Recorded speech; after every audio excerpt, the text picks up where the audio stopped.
Assalamualaikum warahmatullahi wabarakatuh. Alhamdulillah wa bihi nasta'in. Asyhadu an la ilaha illallah wahdahu la syarika lah wa asyhadu anna Muhammadan abduhu wa rasuluh. Wa nusalli wa nusallim ala hadzal nabiyil karim Sayyidil Mursalin wa ala alihi wa sahbihi ajma'in. Amma ba'd. Ayyuhal mu'minun, ittaqullah. Usikum wa iyaya bittaqwallah. Faqad fazal muttaqin. Muslimin dan muslimat, mudah-mudahan dirahmati Allah Subhanahu wa ta'ala. Di dalam sebuah hadis an Abi Hurairah radhiyallahu anhu an Nabi sallallahu alaihi wasallam qala man ra'a man fuddila alaihi fil khalq wal rizq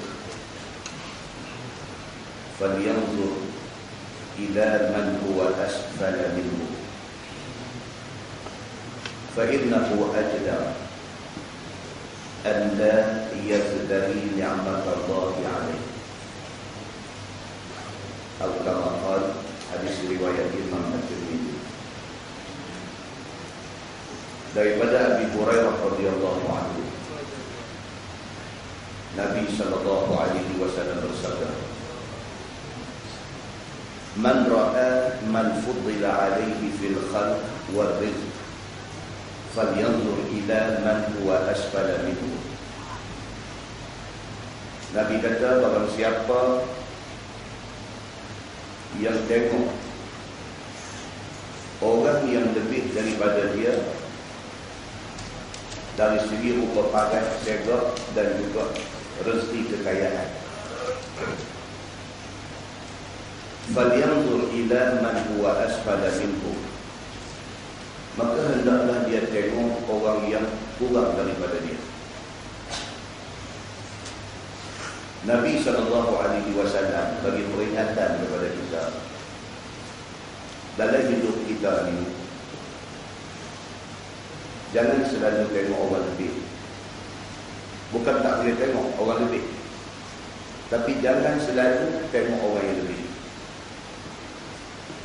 Kalau kita selalu untuk tengok orang yang lebih, kita susah.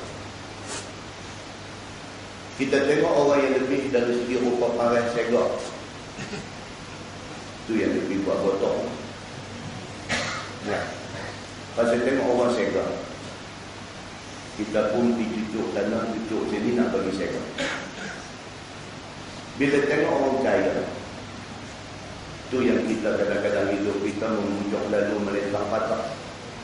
Haram halal semua kita pun kita pisah. Yang penting nak buat duit, nak jadi kaya. Jadi Nabi SAW dia bagi satu peringatan kepada kita semua. Dia kata, man ra'a man fuddila alaihi fil khalq wal rizq. Barang siapa yang melihat orang yang lebih daripada dia, sama ada lebih itu fil khalq dari segi kejadian, rupa paras, segak, ataupun fil rizq lebih dari segi rezeki, kekayaan dan sebagainya. Nabi kata, falyanzur ila man huwa asfala minhu. Sekali-sekala tengoklah orang yang kurang daripada kita. Fa innahu ajdar. Nabi kata, kerana dengan melihat orang yang kurang daripada kita, dia menjadi gigit pada kita. Allah yazdari ni'matallahi alaihi. Supaya dengan itu boleh jadikan kita ni bersyukur atas nikmat yang Allah bagi kita. Tengok orang susah, kita syukurlah. Cara kita ni senang. Tengok orang sakit, syukur, alhamdulillah Allah bagi kita sihat. Bila tengok orang yang kurang daripada kita, syukur kita kepada Allah, jadi elok, jadi tinggi, jadi cantik. Dalam sebuah hadis lain riwayat daripada Aisyah radhiyallahu anha, kata dia, qala li Rasulullah sallallahu alaihi wasallam, "Idza aradtil luhuq bi falyakfiki min ad-dunya kazadir rakib wa iyyaki wa mujalasat al-aghniya wa la tastakhliqi thawban hatta turaqi 'aini." Atau kama qala, hadis riwayat Imam At-Tirmidzi. Aisyah radhiyallahu anha dia kata, satu hari Nabi sallallahu alaihi wasallam nasihat dia. Nabi kata, "Iza aradtil luhuq bi." Aisyah, kalau sekiranya kamu teringin nak duduk sama dengan aku dalam syurga esok. Nabi kata dekat Aisyah, "Aisyah, kalau sekiranya kamu teringin akhirat esok nak duduk sama dengan aku dalam syurga, falyakfiki min ad-dunya kazadir raqib." Nabi kata, maka hendaklah kamu masa atas dunia ni cari macam mana orang yang musafir bawa barang. Dekat tu ya. Maksudnya jangan over. Ada jadi penyakit kita ni pasal over. Kalau kita overdo satu-satu benda pun rosak. Dia jangan over. Islam ni dia kata wa khairul umur awsatuha. Sebaik-baik perkara ni kita ni duduk di tahap intermediate. Jangan kita lebih sangat, jangan tertinggal jauh sangat.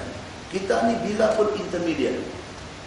Pasal apa? Bila kita duduk di tahap itu, kita boleh semua. Kita ada masa kerja, kita ada masa kita cari makan, ada masa kita ni boleh ibadat kepada Allah, ada masa kita boleh mengaji, tambah ilmu, ada masa kita boleh berjumpa kawan, ada cantik.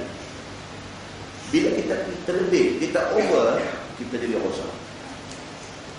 Bila over, di situlah kita punya downfall. Kita nak mula jatuh bila kita over. Nabi SAW kata dekat isteri dia Aisyah. Aisyah ni isteri yang dia sayang. Isteri yang paling cantik Zainab binti Jahshin, isteri Nabi yang sebelah itu. Paling cantik dia kata Zainab binti Jahshin, yang pada mulanya isteri kepada Zaid bin Harithah. Kan, Zaid ni anak angkat Nabi.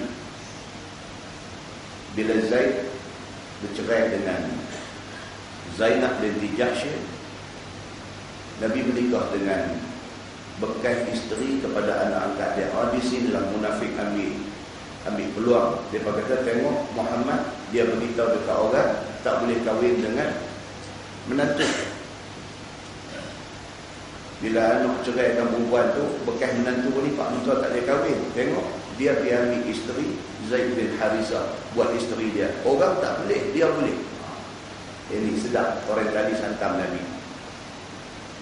Sampai Allah Subhanahu wa taala turun ayat pertahankan tindakan Nabi. Zainab binti Jahshin ini bekas isteri Zaid bin Harithah, dan dalam riwayat menceritakan dia hak paling lawa.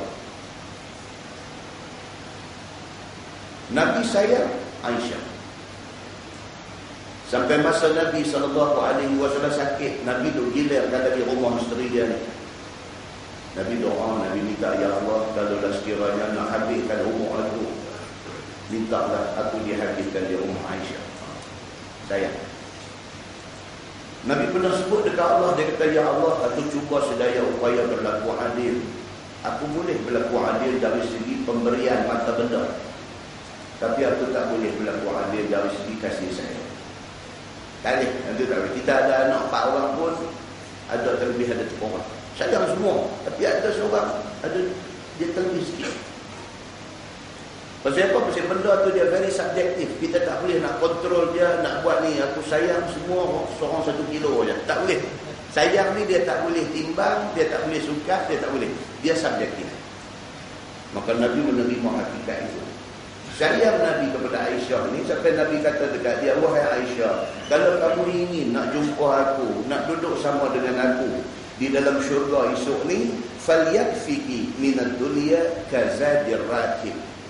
Nabi kata dunia ni ambil setakat macam mana bekal orang musafir. Kita musafir boleh bawa banyak mana. Semalam kuliah di Padang Kemusu Sungai Petani, jumpa 4 orang pelajar Mesir. Mereka yang kena balik pasal Gunung Haram. 2 daripada bidang agama, syariah Musuluddin, 2 daripada bidang perubatan. Mereka kata, saya tak tahu ni kalau kita kena pergi balik, pipi ni periksa ni.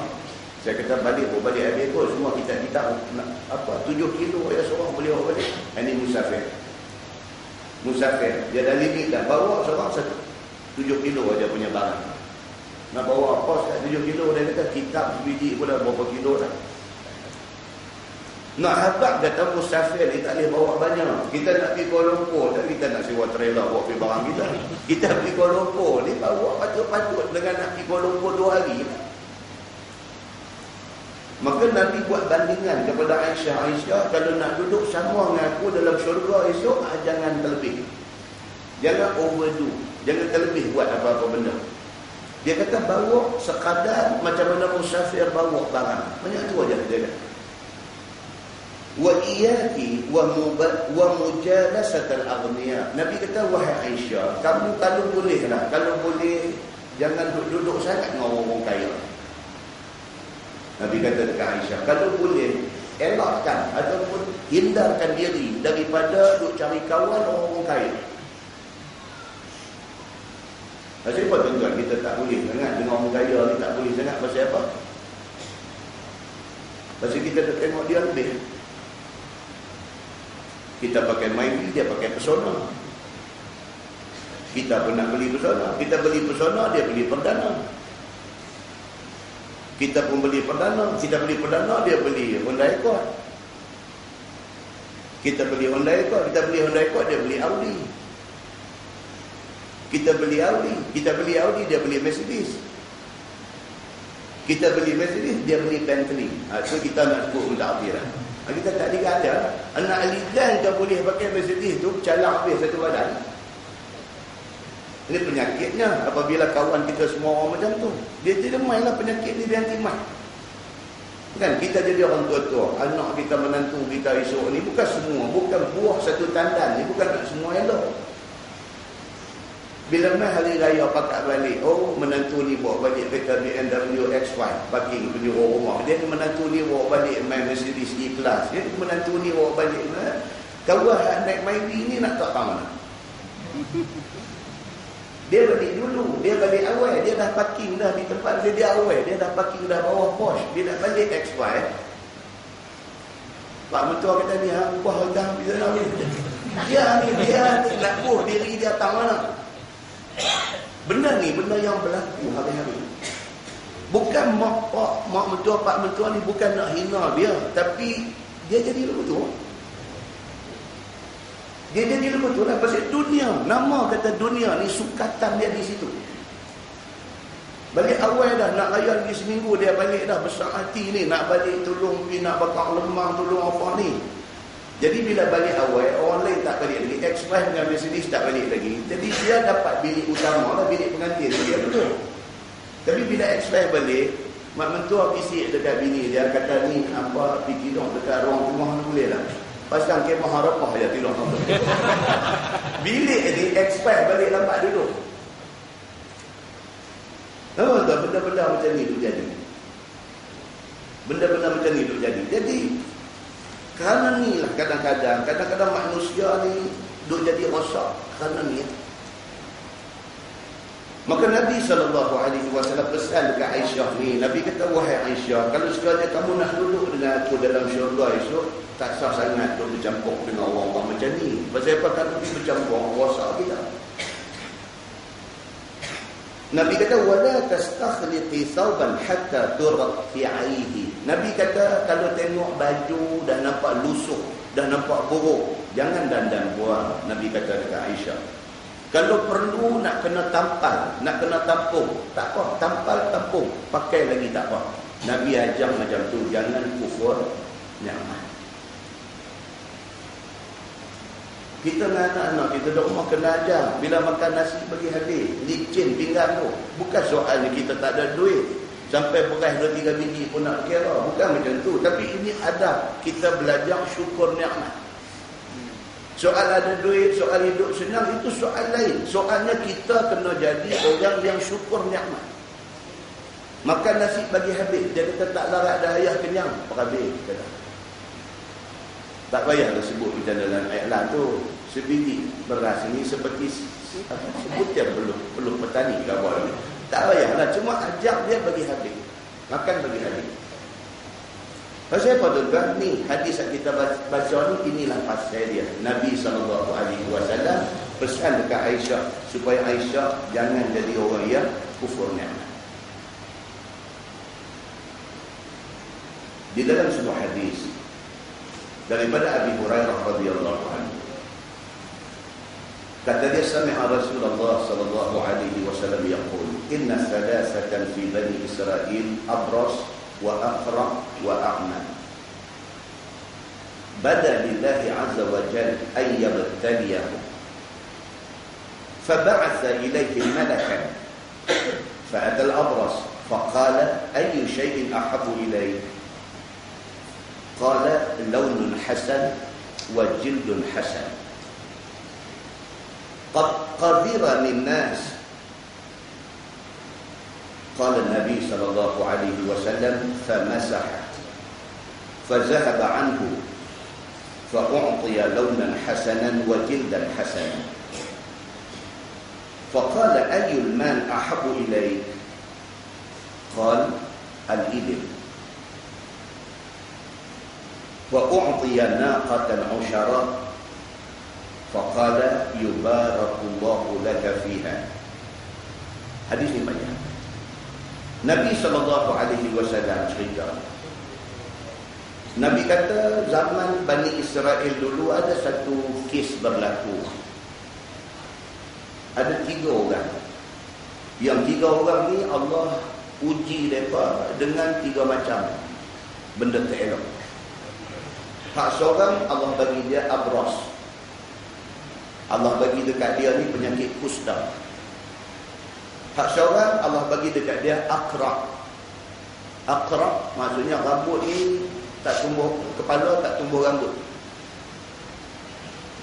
Tengok morning aja kulit kepala. Dia tak tumbuh rambut. Dan yang ketiga, wa a'ma. Allah bagi dekat dia satu ujian buta. Tengok tak nampak. Kemudian Allah Subhanahu wa taala fab'atha ilaihi malakan. Allah hantar malaikat pergi jumpa 3 orang yang diberi kelemahan masing-masing. Bila malaikat sampai dekat al-abras, dekat hak penyakit kusta. Kusta ni macam mana? Penyakit kusta. Atau macam ada di Sungai Buloh dulu dia pokok bunga petai, pokok apa di Sungai Buloh, kusta. Dia jadi macam mana tak tahu, lepas tu habis dia terekod, dia jadi korang dah lah ni. Dulu negeri-negeri mundur dulu banyak orang kena penyakit kusta. Penyakit yang menjadi aib kepada pengidap dia. Dia jadi aib, dia jadi malu, orang nak lari daripada dia. Dia suar tangan nak salam, orang fikir 11 kali. Nak salam tak salam ni, dia suar tangan, dia berjangkit dekat aku saat ni tu. Orang yang kena penyakit ni memang ujian besar ke dia. Malaikat pergi jumpa al-abras ni, hak kena penyakit kusta ni. Kata malaikat, ayyu syai'in ahabbu ilaik? Malaikat pergi dekat dia, tanya dia. Malaikat kata, kalaulah Tuhan nak bagi dekat hang apa yang hang minta, hang nak apa?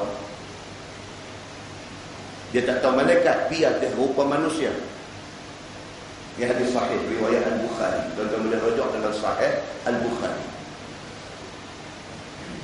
Kata dia launun hasan wa jildun hasan. Saya ni lain tak ada lah. Kalau nak main bagi duit ringgit dekat saya, nak offer tanah berapa hektar, berapa ekar, berapa, saya mau benda ni. Dia kata apa dia? Saya mau kalau Allah boleh bagi dekat saya launun hasan, bagi warna kulit saya elok, wa jildun hasan, bagi kulit saya elok. Pasal apa? Pasal itulah kelemahan dia.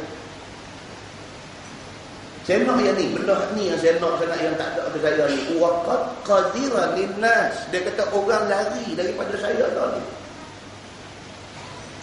Saya suruh tangan nak salam mereka macam tak senang, macam tak selesa, rasa uneasy, rasa uncomfortable. Nak salam pasal tengok tangan dia ada penyakit.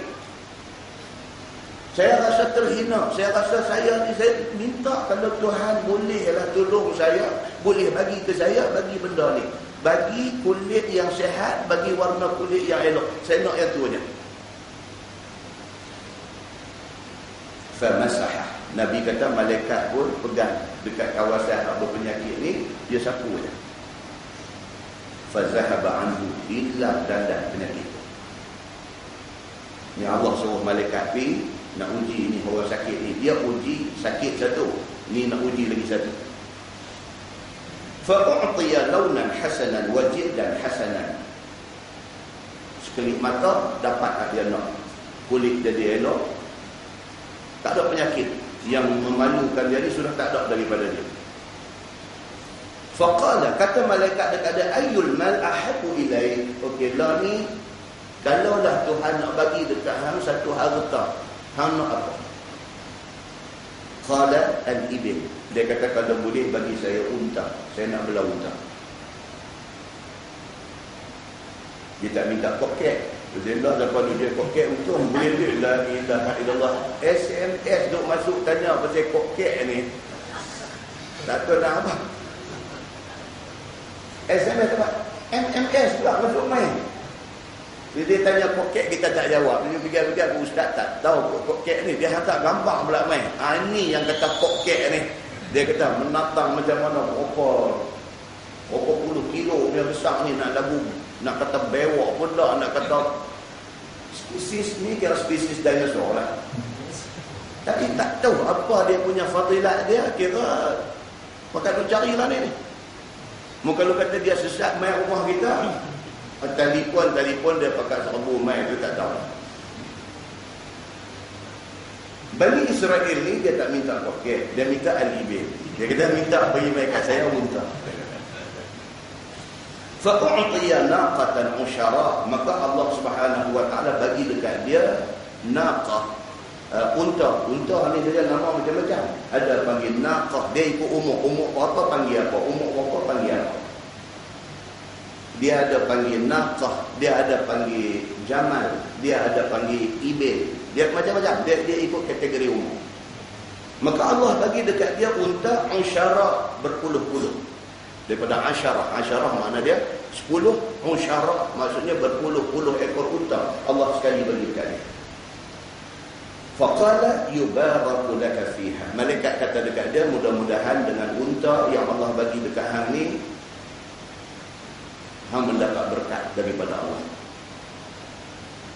Wa atal aqra, malaikat tu pergi pula kepada hak yang kedua, botak. Faqala ayyu syai'in ahabbu ilaik. Macam tu juga malaikat tanya, hang nak apa? Kalau Tuhan nak bagi, hang nak apa? Dia kata sya'rul hasan. Dia kata bagi kat saya rambut yang elok. Ni sampai tak pernah beli sikat ni, semua hidup ni tak pernah beli, tak tumbuh. Bukan kata satu masa dulu tumbuh, dia kuat duk makan instant noodles ni, dia jadi korang ke apa-apa. Dia tak pernah tumbuh. Dia ni daripada beranak mai lagu merenin lagu tu aja. Jadi training lah aku ni kalau ada rambut lagu mana ni, ada tak Elvis Presley kan, ada training. Jadi bila mai malaikat tanya, hang kalau Tuhan nak bagi hang mau apa, dia tak ada lah sya'rul hasan, aku mau cantik, rambut yang cantik. Wa yadhhabu anni hadha, dia tunjuk kepala dia kata aku tak mau ni tengok benda ni aku menyampah dah ni. Botak ni qadira linnas, dia kata orang lari pada aku. Orang lari ke pada orang botak ni? Tak tahu ni botak macam mana ni, tapi orang lari. Nabi kata famasahah, malaikat sapu kepala dia, fazahaba, hilang botak tu. Wa u'tiya sya'ran hasanan, mai rambut elok dia. Bapak dia nak ni. Malaikat macam biasa tanya, fa ayyul mal ahabbu ilaik, hang mau harta apa? Kalau Tuhan nak bagi harta, dia kata al-baqar, saya mau lembu. Qala fa a'tahu, Nabi kata maka Allah Subhanahu wa taala pun bagi ke dia lembu. Lembu hak dia nak ni bagi baqaran hamilan, bagi lembu hak siap bunting. Dapat tak apa hari beranak, start pada tu duk boleh duk tambah lembu dia. Malaikat kata yubaraku laka fiha, mudah-mudahan engkau diberkati dengan pemberian Allah. Kemudian wa atal a'ma, malaikat pihak nombor 3, dia ni apa dia? Al-a'ma, buta. Macam tu jugalah malaikat tanya, hang mau apa? Dia kata aku mau mata aku celak balik, aku boleh tengok segala benda. Kalau hang mau harta mau apa? Dia kata al-ghanam, saya mau kambing. Ini cerita chapter 1 selesai. Dia pun hadis dia pun macam Damak Pirami juga. Dia kata selang beberapa bulan kemudian malaikat mai balik jumpa balik kepada tiga orang ni. Malaikat pi kepada hak mula ni. Summa atal abras fi suratihi wa hayatihi. Malaikat pi balik kepada hak mula-mula ni, hak penyakit kusta. Lah ni kusta dah tak ada dah. Unta dia penuh satu lembah. Dia hari ni dah jadi orang lain. Daripada satu masa dulu, satu orang yang berpenyakit kusta dan miskin, tiba-tiba hari ini jadi satu orang yang sehat, segak dan kaya raya.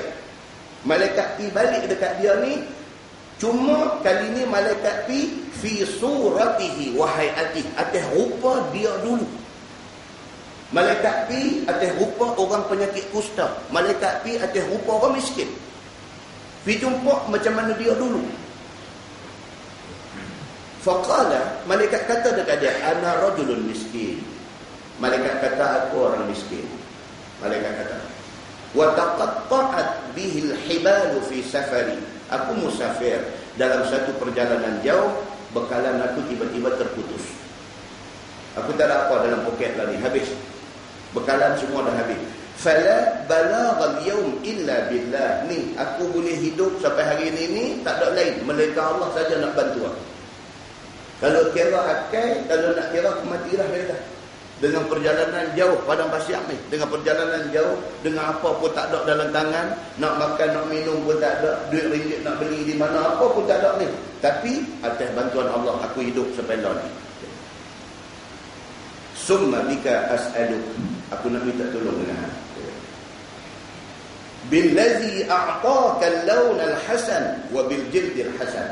Aku nak minta tolong dekat hang atas nama Tuhan yang telah memberikan kepada hang kulit yang elok dan juga rupa warna kulit yang elok. Dia sebut macam tu. Dia nak tengok ni kawan ni nak jadi macam mana, nak mengaku kadang-kadang kata dia dulu pun macam ni, hari ni jadi macam ni. Malaikat sebut benda tu, ni aku minta tolong dekat hang ni dengan nama Allah. Allah Tuhan yang ubah kehidupan hang. Daripada sakit jadi sehat, daripada miskin jadi kaya. Aku minta tolong atas nama Allah Tuhan hak tolong hang ni. Ataballahu alaihi fi safari. Mudah-mudahan dia kata pertolongan hang ni boleh aku meneruskan perjalanan aku. Apa jawab si penyakit kusta dulu ni? Faqala lahu innal huquq kathira. Oh, dia kata minta maaf lah, saya bukan tak mau tolong, tapi tanggungan saya banyak. Saya bukan tak boleh tolong, saya anak dah ada berapa orang, bini dah ada berapa orang. Saya ni bukan tak boleh tolong, saya ni mak pak saya pun susah, saya ada kena tanggung. Saya ni bukan tak boleh tolong, adik-beradik pun semua tak apa-apa nak, saya yang duk sara semua. Cerita panjang. Yang panjang tu nak bawa kepada satu jawapan. Apa dia? Tak boleh tolong. Tu aja. Faqala lahu, malaikat kata dekat dia, ka'anni a'rifu. Malaikat kata aku rasa macam kenal dia hang ni. Dia marah. Malaikat kata dekat ni hak bekas penyakit kusta ni, dia kata ka'anni a'rifu. Aku rasa macam aku kenal aja hang ni. Alam takun abras yakhdarukan nas. Bukankah dulu hang berpenyakit kusta, orang lari daripada hang? Malaikat kata dia, faqiran fa'a'taka Allah. Bukankah dulu hang miskin, fakir, Allah bagi dekat hang apa yang doa ada lah ni? Qala, kata penyakit kusta ni, laqad waristu li kabirin an kabir. Oh, dia kata hang silap orang. Aku kaya ni tak tahu bila aku sudah kaya dah. Dia kata aku kaya ni, dia kata waristu li kabir an kabir, daripada satu keturunan ke satu keturunan aku ni ini mewarisi kekayaan keturunan kami. Rupanya tuan-tuan, bukan Melayu saja cepat lupa. Bani Israel pun cepat lupa. Rupa-rupanya nama kata manusia memang cepat lupa. Lupa kata dia dulu sakit, lupa kata dia dulu miskin. Bahkan dia nafikan benda tu semua. Dia kata dia kaya, pada sedap-sedap dah memang kaya dah. Faqala, malaikat kata, in kunta kaziban fasayyarakallahu ila ma kunta. Dia kata okeylah, tak apalah kalau macam tu saya silap orang. Satu, saya nak beritahu, kalau hang bohong, dia kata, Allah akan kembalikan hang ke rupa hang dulu. Dia kena ayat. Okeylah, tak apa, saya silap. Satu, saya nak beritahu, kalau hang bohong, in kunta kaziban, kalau hang dusta dalam cakap hang, Allah balikkan hang ke rupa asal. Wa atal aqra fi suratihi wa hayatihi. Malaikat ni pergi kepada hak kedua, iaitu botak ni. Pi atas rupa botak juga. Jadi geng botak cin dia balik. PPI ahli kelak lama mai balik. Dia kata macam mana dia kata kepada kusta tadi juga, dan jawapan serupa macam kusta tadi juga. Dia kata apa? Kata aku tak kenal, aku tak pernah botak aku daripada beranak-beranak keluar rambut lebat. Daripada aku sedar-sedar aku orang kaya. Keluarga kami memang kaya. Malaikat pergi pula kepada yang ketiga, wa atal a'ma fi surati. Malaikat pergi kepada hak ketiga, atas rupa buta. Bila sampai dekat hak ketiga ni, malaikat kata ana rajul miskin, aku orang miskin. Jadi kita pergi Mekah dulu kan, ni hak minta sedekah. Ada peluang-peluang tepi-tepi Masjidil Haram tu, bila kita lalu dia nak pegang jubah kita ni, dia nak pegang ana miskin dia punya ni. Tak ke malaikat juga berapa kat tu tarik jubah tu kan. Malaikat ni kata dekat kawan buta ni, dia kata ana rajul miskin, saya orang miskin, wa ibnus sabil, saya dalam musafir, wa taqatta'at bihi al-hibal fi safari, bekalan makanan habis semua, fala balagha al-yawm illa billah. Ni hak boleh hidup sampai hari ni pasti Allah tolong. Sama skrip dia pakai. Summa bika as'aluk billazi radda 'alaika basara, dengan nama Allah Tuhan yang mengembalikan penglihatan hang. Dia kata aku nak minta tolong. Faqala, jawab buta ni, dia kata qad kuntu a'ma. Betul, dia kata aku pernah buta macam ni. Ada betul. Qad kuntu a'ma. Betul. Satu masa dulu aku pun buta, aku tahu susah orang buta ni macam mana.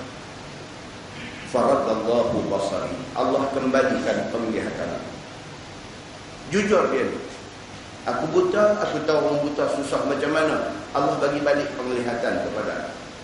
Wafaqiran, aku dulu susah, aku dulu miskin. Kalau hang nak main cerita pasal miskin, tak usah cerita. Aku bukan melihat kemiskinan, aku orang miskin. Dia lain kan, kita biasa melihat kemiskinan lain, kita biasa miskin lain. Dengan kita tak pernah tengok kemiskinan, itu lagi lain. Itu sebab orang kata kalau nak jadi pemimpin, biar orang yang biasa miskin, ataupun dia biasa melihat kemiskinan pun okey lagi. Tapi jangan dia tak pernah melihat kemiskinan, dia tak tahu miskin ni macam mana.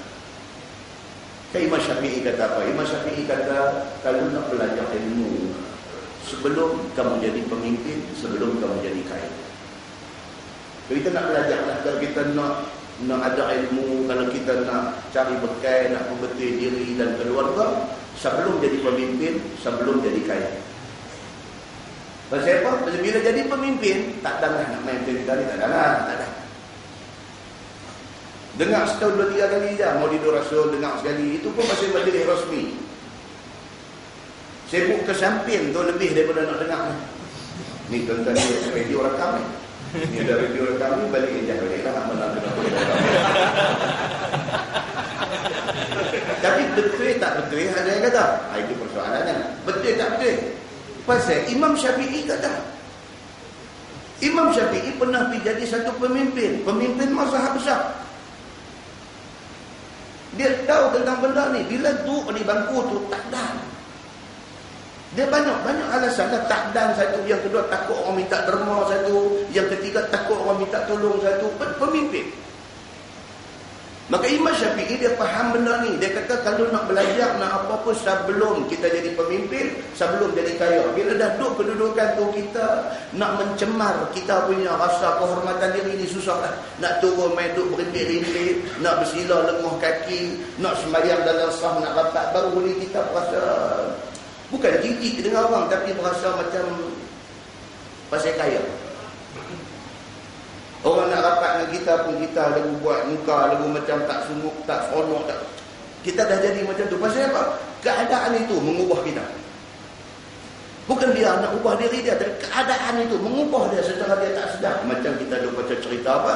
Cerita kusta, cerita botak dan juga cerita buta. Cuma hak buta ni bila mai sebut-sebut kat dia, dia kata qad kuntu a'ma, aku pernah buta. Dia kata aku tahu susah buta macam mana. Faradallahu basari, Allah bagi balik penglihatan dekat aku.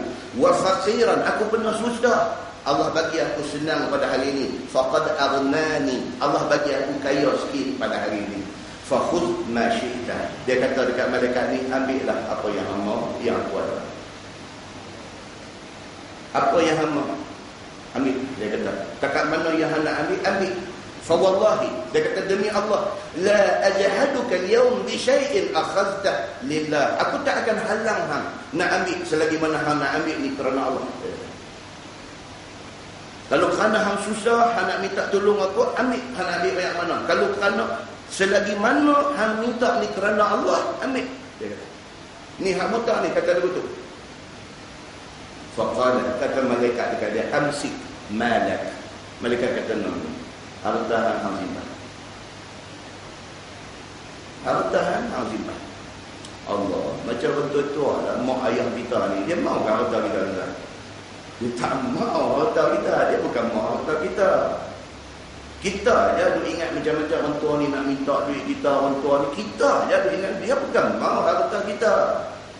Kadang-kadang dia nak test kita, ya, mak kita ni kadang-kadang saja dia nak test kita. Dia kata ni mak ingat ni nak minta duit hang 50 ribu. Dia nak tengok kita ni nak jadi macam mana. Nak jadi kusta kan, nak jadi buta kan. Nak jadi buta kan kita ni. Ibu bapa kan. Bukan dia nak harta kita ni. Kita boleh ingat ke dia, cukup dah. Bagi duit pun dia bukan nak pakai banyak mana. Beli kain baju bukan dia pakai pun. Dia nak kita telefon dia pada seronok dah. Ni ke pula Allah. Allah Subhanahu Wa Ta'ala, apa dia mau dengan kita ni? Dia tak mau apa. Dia hendak malaikat suruh pergi tanya. Bila malaikat tanya, buta ni lulus ujian 2 kali tak lepas. Buta ni kata apa? Aku pernah buta, aku pernah susah. Hang nak apa? Ambil. Selagi mana hang nak ambil ni kerana Allah, ambil. Dia kata. Malaikat kata amsik malak, simpanlah harta. Fa inna mabtulitum, sesungguhnya Allah Subhanahu Wa Ta'ala suruh aku uji hamba. Malaikat kata faqad radiyallahu an, Allah redha dekat. Dia kata wa sakhita ala sahibaik, hak dua lagi Allah sudah murka dan balik depa ke rupa asal depa. Hadis ini hadis sahih riwayat Al-Bukhari.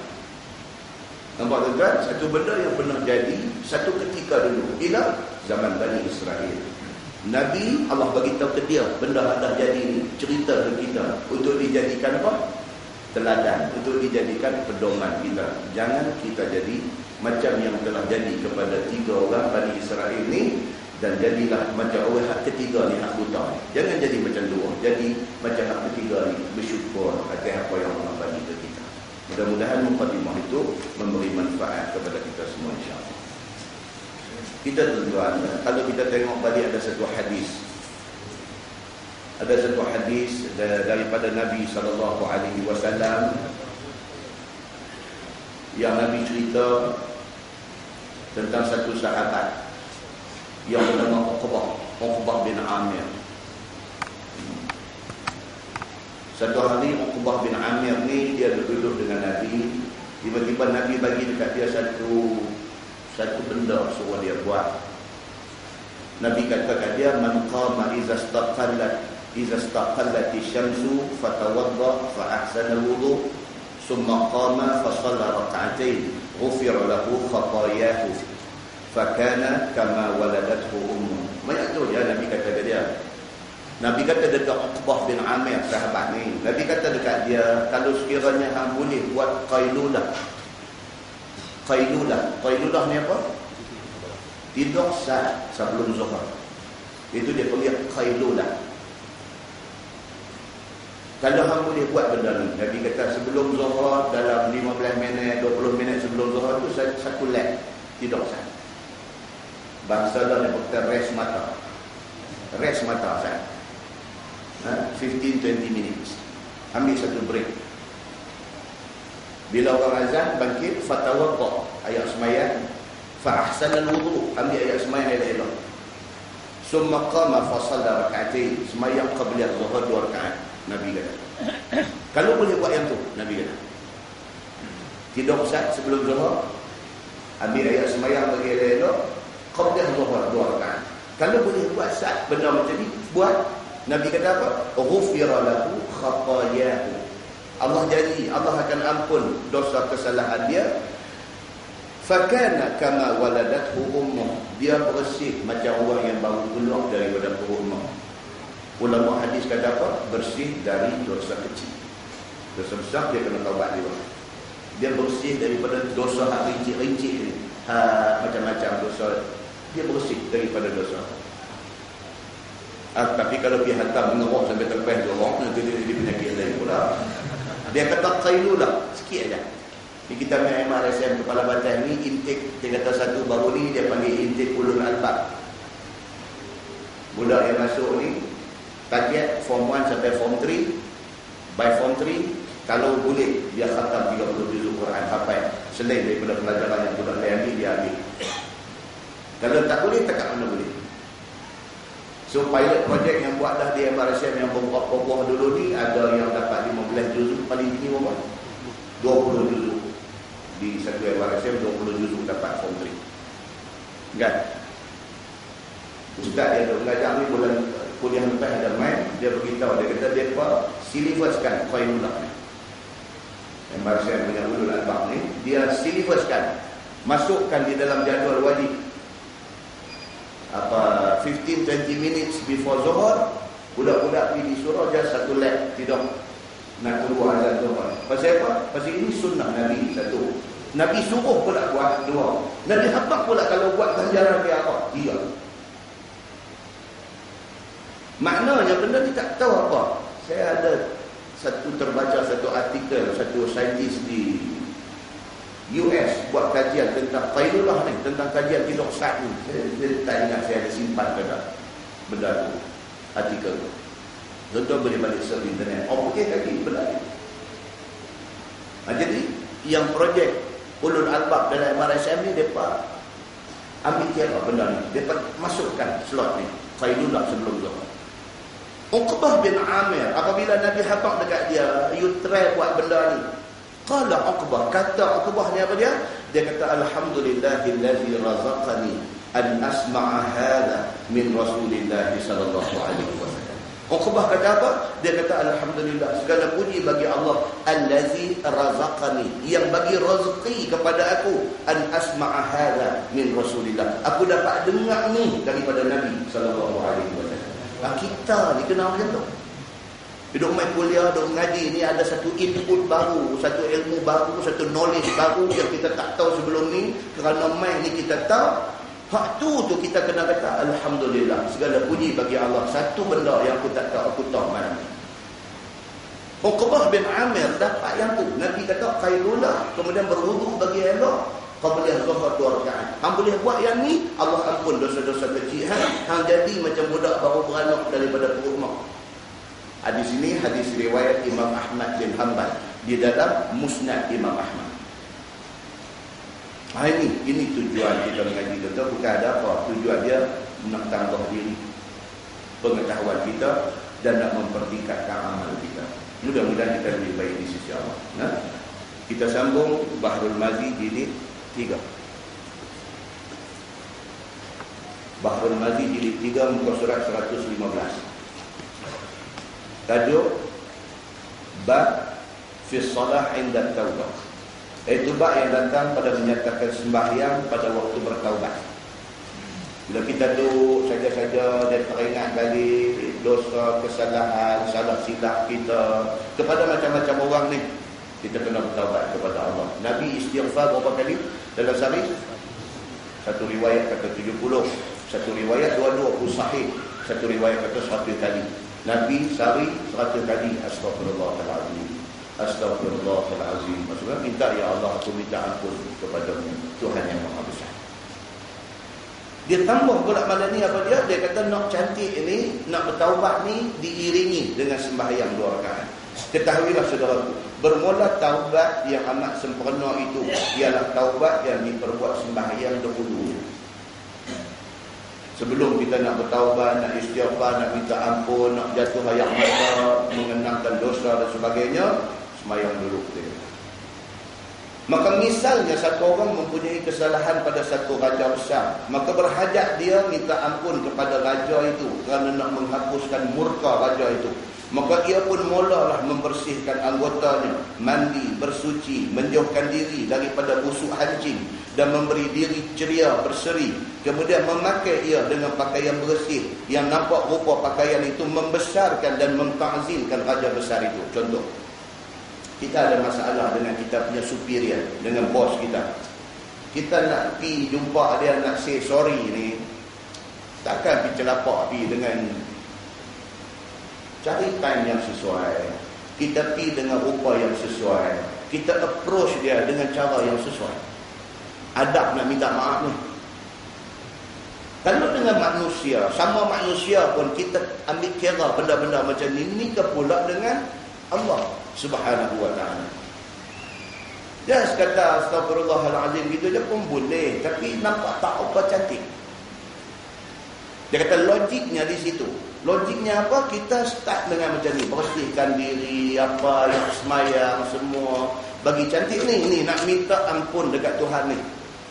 Maka apabila sudah lengkap bersih badan dan cukup lengkap daripada memakai pakaian tadi, maka masuklah dia menyembah raja besar yang murka kepadanya tadi. Baru ambil satu appointment nak pergi menghadap raja ni, serta bertelut menyembah dan memuji-muji dan membesarkan dia dengan perkataan yang menyukarkan dan melembutkan hati dia. Perkataan nak cakap pun nak kena atok, nak kena bagi elok. Ni pasal apa? Pasal nak minta maaf. Kan? Jangan nak kita dengan kita. Dia nak minta apa-apa kat kita. Tata hari ni rajin. Dengan bangkit awal, dengan tak suruh buat apa pun, pergi buat yang tu, buat yang ni. Kita lelaki bini pun ni ada apa nak minta ni hari ni.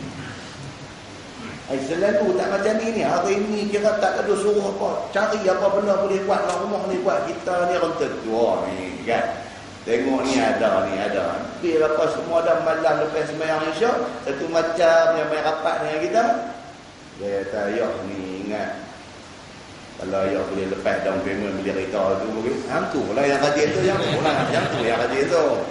Kita ni tu suspend nak tunggu ni apa ni buah nak main ni, sakit ke sengai ke apa ni tu, rupanya nak minta down payment, nak beli kereta. Bukan gaduh siapa aja, ada sekolah menengah aja budak-budak buat macam ni. Dah dia sendiri dia pergi cari cara nak buat ni. Pasal apa? Pasal dia tahulah benda dia nak minta ni nak kena pergi lembut dulu hati orang tua. Tiba-tiba mai kita dengan Allah, kita tak ambil kira benda ni semua. Dia kata menampakkan diri itu dan sifat kehambaan dia dan berserah diri dia kepada Allah ni, nak minta ampun dekat Tuhan ni. Dengan sujudnya, dengan air mata keluarnya, dengan ni nak minta ampun atas kesalahan dia dengan Allah Subhanahu wa ta'ala. Dan terlupa kepadanya putih hening hati dan ikhlasnya, dan terlupa padanya putih hening segala hati dan ikhlas dirinya. Hati ni suci bersih ni, nak minta ampun dekat Tuhan. Kemudian daripada itu pula menunjukkan kedaifan diri dan lemah dia daripada segenap perkara. Tunjuk yang kita ni hamba yang daif, lagi lemah. Semalam kita baca hadis di Masjid Padang Temusu, Sungai Petani semalam. Hadis cerita pasal sujud aja, mukadimah. Pasal sujud aja kita baca. Nabi SAW pun pernah buat, Sayyidina Umar Al-Khattab pun pernah buat. Semalam kita baca hadis, Umar buat saja. Hadis Nabi buat kita tak baca. Buat apa? Sujud tilawah apabila membaca ayat sajdah. Umar Al-Khattab tengah duduk bagi khutbah Jumaat di atas mimbar. Dalam khutbah tu dia quote, dia petik satu ayat daripada ayat-ayat sajdah. Kita pagi Jumaat tu baca surah sajdah tu. Bila mai tang ayat sujud tu, sujud. Sujud tu dia panggil sujud sajdah ataupun sujud tilawah. Sujud kerana baca ayat tu. Umar Al-Khattab bukan dalam sembahyang pagi Jumaat. Umar Al-Khattab ni dalam khutbah Jumaat. Dia come across, dia lintas ayat sajdah tu, dia turun daripada mimbar ni, dia turun pergi sujud. Bila Umar buat lagu tu, semua satu masjid pakat-pakat sujud. Habis dia sujud, dia naik balik atas mimbar, continue dia punya khutbah dia. Next Jumaat yang berikutnya, Umar baca khutbah, Umar berkhutbah sampai juga lagi satu tang ayat sajdah juga. Dia ada dalam surah Sajdah, dia ada dalam surah An-Najm, dia ada dalam surah Al-Insyiqaq, dia ada dalam beberapa surah. Lagi sekali Umar dalam khutbah dia baca ayat sajdah ni. Bila baca, sahabat-sahabat makmum yang ada dalam khutbah Jumaat tu, dia baca sajdah lagi sekali. Semua dah duk get ready nak sujud tilawah. Tiba-tiba Umar tak turun pula dah. Yang ni pun nampak okey juga. Boleh duk buat suspend, boleh duk bagi orang macam-macam. Dia tak turun pula dah kali ni. Dia just continue khutbah dia macam tu aja. Kemudian bila orang yang dengar ni tengok dia tak sujud, ada yang nak sujud, Umar larang mereka pula. Kemudian Umar buat satu kesimpulan. Umar kata begini, sujud tilawah ni sunat. Dia kata, bukannya wajib. Sunat. Sujud itu lebih baik. Tapi dia kata kalau sekiranya sampai pemimpin, imam, Nabi sendiri sujud dan sebagainya, semua sujudlah. Tapi kalau tak ada siapa sujud, tak sujud itu tidak berdosa. Dia kata, dia nak educate jemaah yang sembahyang di masjid. Dia mai pula satu hadis, mai pula satu orang tua. Nabi SAW baca ayat sajdah. Nabi sujud. Bila Nabi sujud, ni ada ramai-ramai ni pakai tolak-tolak nak cari ruang untuk nak letak kepala nak sujud. Kalau kita duduk dalam sos sembahyang tak apalah, memang depan kita tu tempat kita sujud dah ni macam ni, duduk sida ni, duduk rapat belakang kawan ni. Tiba-tiba Nabi sujud macam mana ni, pakai tolak pakai nak sujud. Dan akhirnya semua sujud. Hadis tu kata apa? Illa rajulan, melainkan satu laki-laki, dia saja tak mau sujud. Nabi nak sujud pi. Orang lain nak sujud pi. Aku tak mau sujud. Dia cekak al-hasa, kata dalam hadis tu, dia cekak al-hasa, batu-batu kecil, batu-batu kerikil kecil ni. Dia cekak, dia ambil, dia buah di diri dia sikit juga. Dia kata bagi aku banyak ni cukup. Dia kata, aku tak payah sujud macam ni paling semua. Dia cakap tu dengan angkuh, dengan sombong, dan dia sombong tu dia anggap dia sombong dengan Allah, dia sombong dengan Nabi. Kata hadis tu dia kata apa? Fama ra'aitu illa mata kafiran. Kata hadis tu apa? Di akhir hidup dia mati kafir dia. Hadis kata begitu. Pasal apa? Pasal kita tunjuk tu kita nak against Islam, kita nak against Allah, kita nak against Nabi, kita nak against perintah yang main dalam Quran dan hadis. Bila itu yang ada dalam hati kita, Allah akan bagi satu punishment. Dia akan bagi satu hukum. Apa dia? Dia ni kena hukum teruk, mati kafir dia. Ini yang kita baca semalam. Ini cerita apa? Cerita sujud ni, kita meletakkan diri kita ni sehina-hina kita di depan Allah Subhanahu wa taala. Kemudian harap kiranya tidak mengambil apa kesalahan daripadanya. Ni orang hati mengadap raja, sembah Allah, minta ampun ke semua ni, minta supaya diampunkan semua kesalahan dia. Dan dengan sesungguhnya kesalahan itu adalah taksirnya. Taksir ni bahasa Arab, maksudnya apa? Careless, cuai. Dia jadi orang berdosa ni kerana kecuaian dia. Dia bukan tak tahu benda apa boleh buat, benda apa tak boleh buat, tapi dia pergi buat benda apa tak boleh buat. Maknanya dia ni cuai dengan Allah, maka dia kena minta ampun. Maka tiadalah ia memperbuat yang demikian itu lagi kemudian hari, dan berjanji depan Allah. Orang yang bertaubat ni dia kena berjanji depan Allah, dia tak akan ulang lagi perbuatan salah itu kemudian hari. Serta harapkan ampun dan harapkan maaf daripada Allah Subhanahu wa taala. Maka tiadalah kiranya lepas daripada harap maafnya, dan jika tiada dimaafkan, rugilah dia. Kalau kita minta ampun, Tuhan tak mau ampun kita manusia paling rugi dalam dunia. Paling rugi, tuan-tuan. Di padang mahsyar itu, manusia ni lain tak ada. Manusia di padang mahsyar ni, dia punya ingat, dia fokus satu benda saja. Apa dia? Minta Allah ampun dia, minta dia dikeluarkan daripada mahsyar secepat mungkin. Ini satu benda yang kita akan tengok besok ni. Tak tahu macam mana lah. Cerita boleh cerita, baca boleh baca. Hakikat sebenar mahsyar tu Allah aja yang tahu. Macam mana payahnya orang pergi haji, orang pergi umrah, stranded dekat airport Jeddah saja. Pasal apa? Pasal kerana immigration dengan custom Saudi saja pun dah macam-macam cerita lah. Dia nak pergi Mekah, nak buat haji lebih-lebih lagi, ataupun pergi umrah pun ada orang kena. Dia sampai di airport Jeddah tu stranded. Dia tahan duduk dalam tempat kecil sempit tu, dah padat dah manusia ni. Bukan sejam, bukan 2 jam. Ada orang kena sampai 12 jam. Nak duduk pun tak ada tempat, nak berdiri dah lenguh kaki, mengantuk nak tidur tak boleh. Tak tahu nak abang keadaan tu baru airport je dah. Pasal apa? Tak ada pasal apa lah. Pasal immigration dengan custom dia nak kena kopi. Ya tu je, tak ada apa. Dia tengok lagi puak ni tak ada pengsan, lagi tu orang patut dulu. Yang begitu aja. Masa saya pergi haji tu, dia jamin dia. Di belakang dah padat dah, kita nak menyawa pun dengan hangat, dengan bersesak, mengapa suara tangan tu. Tuan ni kami, dia main tanya, abang,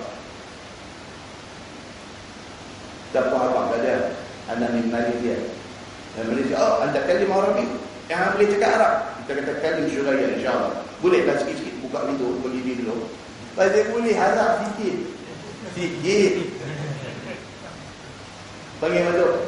Dia tanya Ahmad seorang tak? Dia kata, ana ma'a usrati wa zumalai. Keluarga kawan-kawan panggil, dia kata, mana kawan nak? Hak mana dah tunjuk? Tunjuk habis lah, duduk dalam depan tu. Ni kawan, tutup kunci boleh. Wah tu merah di mata, tengok kita. Dan masuk main balik ni, bencuh kopi bagi dengan apa, Quran beri kat kita apa semua ni. Bukan ada pasal apa, dia kita tahan bagi susah tu. Ujian kita kena. Pijak kaki di Jeddah, belum pergi Al-Haramain lagi. Tuhan test lah. Dia pakai tuan Arab ni, dia test kita. Kan? Nak jadi pusta kan? Nak jadi pusta kan? Tak jadi pusta kan? Dia tengok dia belah nak jadi apa. Kan? Itu pun balik main di Malaysia ni, duk cerita ni 12 jam stranded dekat airport Jeddah ni, cerita ni tak tahu nak abang lah. Tuan-tuan boleh bayang pada mahsyar? Tak boleh bayang. Bayanglah macam mana pun, tak akan mencapai hakikat sebenar mahsyar. Tak akan dapat. Yang Nabi sebut pula dalam hadis yang berbagai-bagai ni, peluh ni ada sampai buku lali, ada sampai paras lutut, ada yang sampai hikwai, sampai paras pinggang, ada yang sampai paras lubang hidung. Duk berjinjak ni, nak bagi terlepas daripada tergelar peluh ni. Matahari Allah buat turun main sejengkai atas kepala. Atau sudah buat cakap pandai lah masa tu. Nak kata ni, hang tahu kan ni matahari ni apa? Dia ni lautan apa? Nitrogen apa? Matahari ni kalau nak turun jengkai, hang dah hancur lama dah kata. Boleh kata begitu? Boleh, tak boleh. Sana itu kata. Hadis kata dia buat turun main sejengkai atas kepala. Matahari ada Allah kan? Matahari apa? Allah yang mengetahui. Tapi matahari ni panas. Benda panas tu dia main duduk sejengkai atas kepala. Ayat peluh kita tenggelam tu, ayat peluh kita. Mai hadis lain dia kata berdiri, kaki di atas kaki. Kaki kita ni berdiri atas kaki orang. Dia nak habaq ni, orang Arab dia kata zahmah. Tu zahmah tu muzdahimah. Maksudnya apa? Sesaknya di mahsyar ni macam tu. Pada ketika itu, masing-masing ni otak ni ingat apa? Ingat aku nak keluar daripada mahsyar ni. Itu kan? Kamu lain semua tajuk apa pun tahu. Kita sembang lain lagi. Hari ini ni siapa boleh tolong kita bagi keluar daripada sini cepat. Hadis inilah dia main hadis tentang asy-syafa'ah. Tuan-tuan buka dalam Sahih Bukhari ada, buka dalam Sahih Muslim ada, buka lagi kita hadis apa pun ada. Hadis tentang asy-syafa'ah. Manusia ada di mahsyar ni dalam keadaan macam tu punya susah, macam tu punya payah, macam tu punya tak boleh tahan. Masing-masing ni sama-sama ni duk cakap. Tak ada akan siapa-siapa kenal siapa-siapa. Faham ya tak? Tak ada akan siapa-siapa di kalangan kita ni yang kenal siapa-siapa, yang kenal somebody, yang boleh tolong kau tim bagi kita keluar cepat. Hadis dia tak sebutlah kautin, tapi dia sebut dia tak cari siapa-siapa nak boleh bagi aku keluar cepat. Hadis inilah hadis tu cerita. Mula-mula sekali dia pergi jumpa Abun Nas, bapa kepada segala manusia. Siapa dia? Nabi Adam alaihi salam. Adam kata aku tak ada jalan nak tolong hamba. Aku pun ada satu kes dengan Tuhan ni. Pergi jumpa Nabi Nuh alaihi salam. Nuh kata aku sorry banyak-banyak aku tak boleh tolong. Sebab aku pun ada satu kes nak kena bercara sekali. Pergi jumpa. Last. Siapa dia? Nabi Muhammad sallallahu alaihi wasallam. Hadis sahih. Hadis sahih. Jumpa Nabi Muhammad seorang lah yang boleh jadi. Yang boleh harap, yang boleh minta tolong. Segera Nabi Muhammad disujud di depan Allah Subhanahu wa ta'ala, minta, ya Allah, lepas daripada ni, kesian daripada Allah, perkenankan kehendak Nabi. Nabi disujud tu dalam hadis ni, Tuhan kata apa dekat Nabi Muhammad? Dia kata, irfa' ra'sak. Wahai Muhammad, angkat kepala kau. Allah tak boleh tengok ni Nabi Muhammad, Nabi kesayangan dia ni, pergi letak kepala hati-hati nak minta ni. Allah tak boleh tengok. Dia kata irfa' ra'sak, angkat kepala hang. Hang minta, nak minta apa? Dia minta suruh lepas ni hak susah ni. Allah suruh lepas. Siapa ni yang Nabi nak tunjuk kata ni, lepas ni siapa? Bukan semua orang. Bukan semua orang. Orang yang masa hidup atas dunia tak ada rasa sayang kepada Nabi, boleh dapat kecepatan Nabi. Itu tujuan. Dia balik kepada tujuan kita main mengaji ni. Pasal apa? Nak menyuburkan, nak menggemborkan dalam hati kita ni cinta Nabi. Cinta kita ni bila dengar hadis Nabi ni jadi macam, kita cerita kuliah bila dulu, jadi macam SpongeBob. Rasa tu dia masuk dalam hati kita tu macam sponge. Dia serap ayat tu. Bila dengar Quran, bila dengar hadis Nabi, dia rasa jerak. Nak yang tu bagi dapat ke kita. Muslimin dan muslimat yang dirahmati Allah sekalian. Maka dia kata apa? Orang yang tak dapat ampun Tuhan, rugilah dia. Maka dengan lemah lembut, dapatlah ampun daripada raja besar ataupun daripada Allah Subhanahu wa ta'ala itu. Kena cara kita approach orang muda dengan kita ni. Kan? Kadang-kadang anak-anak kita mengaji daripada sekolah rendah, menengah pergi masuk universiti, daripada bachelor pergi sambung buat master's degree, pergi sambung buat PhD, pergi buat apa. Kadang-kadang dia tak belajar ni tentang macam mana cara nak ambil hati orang. Dia tak belajar benda ni. Walaupun dia satu orang yang berpengajian, berpendidikan tinggi dan sebagainya, tapi dari segi hati budi, dari segi akhlak peribadi tak ada. Pasal apa? Pasal benda ni tidak diselimas dah. Benda ni atas kita. Kita duduk dalam masyarakat, kita nak bawa diri macam mana, nak sesuai diri kita dengan orang macam mana, atas kita. Maka akhirnya apa? Ada orang berpengajian tinggi tetapi hati budinya tak ada. Kita dengan Allah ni kena ada hati budi ni. Kita kena ada adab ni. Maka apabila kita tahu seorang makhluk Allah, raja tadi ni, satu orang makhluk Allah yang dhaif, suka mengampun hamba-Nya yang taubat, maka Allah Subhanahu wa ta'ala itu lebih-lebih lagi nak mengampun hamba-Nya. Kalau satu bos pun, anak buah dia main masuk, surrender depan dia, mengaku salah, minta sorry dekat dia, yang dia duk marah ni, cara kawan ni masuk main, tunjuk hormat dekat dia, approach dia dengan cara, dia pun mati angin lah. Dia tahu okey lah, tapi you make sure you next time jangan buat lagi. Tak apa lah. Itu kira dah dapat, sorry, pardon, dah dapat pardon. Kan? Pasal apa? Pasal cara kita masuk. Ni, dia nak habaq kata nak minta, nak bertaubat kepada Allah ni, kena pakai cara tu. Demikianlah dimisalkan kepada Allah Subhanahu wa ta'ala. Bahkan dia lebih-lebih lagi mengampun, sebagaimana hadis At-Tirmizi ni. Kata hadis itu, an Abi Bakr as-Siddiq radhiyallahu anhu qala sami'tu Rasulullah sallallahu alaihi wasallam yaqul, Diriwayatkan daripada Abu Bakar As-Siddiq radhiyallahu anhu. Kata Abu Bakar, aku dengar Nabi SAW bersabda. Sini Abu Bakar tuan-tuan. Abu Bakar ni kalau buat cerita bab dia saja. Kira macam ni lah. Kira Nabi wafat. Nak tanam tang mana? Tu pun satu masalah. Nabi wafat nak tanam tang mana? Nak balik Mekah ke tempat tumpah darah dia, tempat lahir dia, ataupun nak tanam di Madinah ke? Kalau nak tanam di Madinah, nak tanam tang mana? Nak tanam di Baqi' ke? Ataupun nak tanam tang mana? Abu Bakar orang masalah ni. Abu Bakar kata apa? Dia kata, aku dengar Nabi SAW kata, tidaklah mati seorang Nabi melainkan ditanam di tempat tidurnya. Bila Abu Bakar kata macam tu, tak ada seorang pun yang objek apa yang Sayyidina Abu Bakar kata. Terus tu panggil. Dia panggil firash. Tilam tempat tidur Nabi tu. Terus dia tergenjak. Tentulah korek tanam Nabi. Ni yang kata Abu Bakar As-Siddiq ni. Manusia yang word dia keluar orang tak lantah. Hadis ni diriwayatkan daripada Sayyidina Abu Bakar As-Siddiq. Kata dia apa? Nabi SAW bersabda, "Ma min rajulin yuznibu dhanban fayaqumu fayatatahhar summa yusalli summa yastaghfirullah illa ghafarallahu lahu." Tidaklah satu orang laki-laki yang berdosa dia akan sebagai dosa dengan Allah. Abu Bakar kata, satu manusia yang berdosa dengan Allah Subhanahu wa taala, maka terfikir dia akan dosanya yang banyak itu, maka datang menyesal. Kan kita ni semua orang dia melalui satu jadual kehidupan. Kita ni dia ada melalui satu perjalanan hidup kita. Start daripada kita budak-budak, kita akil balik, lepas tu kita ni makin jadi dewasa, yang sepatutnya semakin cerdik dan sebagainya. Dalam melalui perjalanan hidup tu macam-macam lah. Duri, ranjau, paku karat, kaca pecah, yang apa yang kita dah terpijak.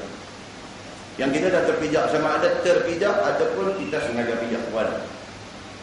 Dia akan sampai, tuan-tuan. Satu time esok ni dia akan sampai. Pada time tu kita hidup fikir, tadi dia main kosong.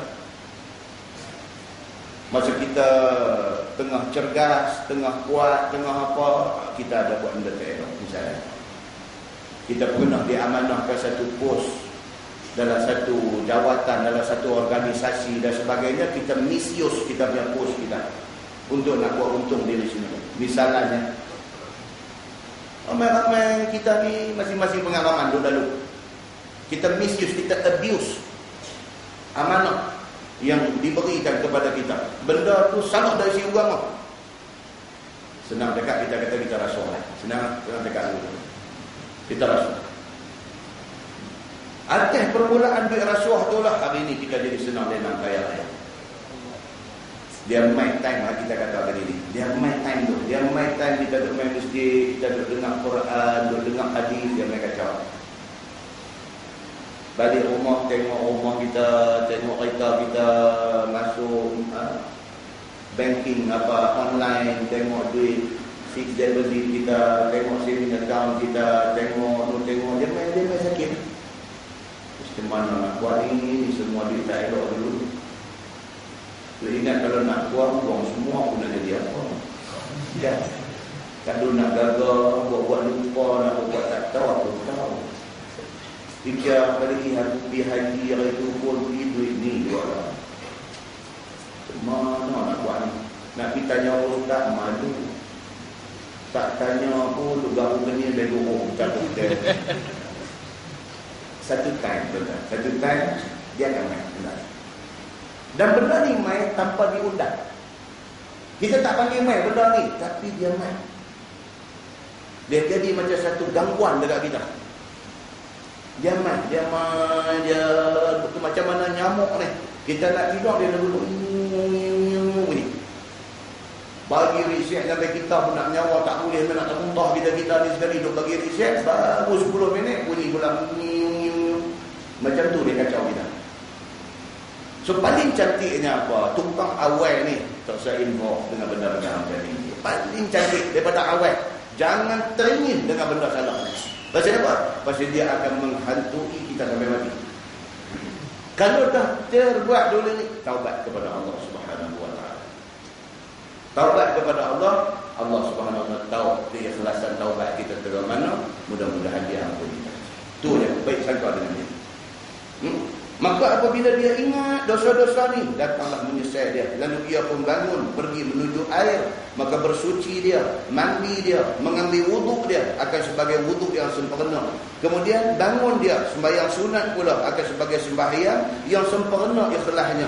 Dan taslim akan dirinya kepada Allah sehingga habis sembahyangnya dan memberi salam. Kemudian minta ampun dia kepada Allah Subhanahu wa taala atas segala dosa sebagaimana minta ampun yang cukup syarat.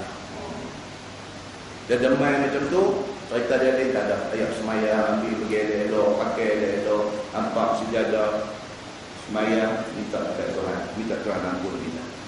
Seperti mana dalam hadis tadi, nescaya mengampun Allah Subhanahu wa taala akan kita semua. Kata dia Sayyidina Abu Bakar As-Siddiq.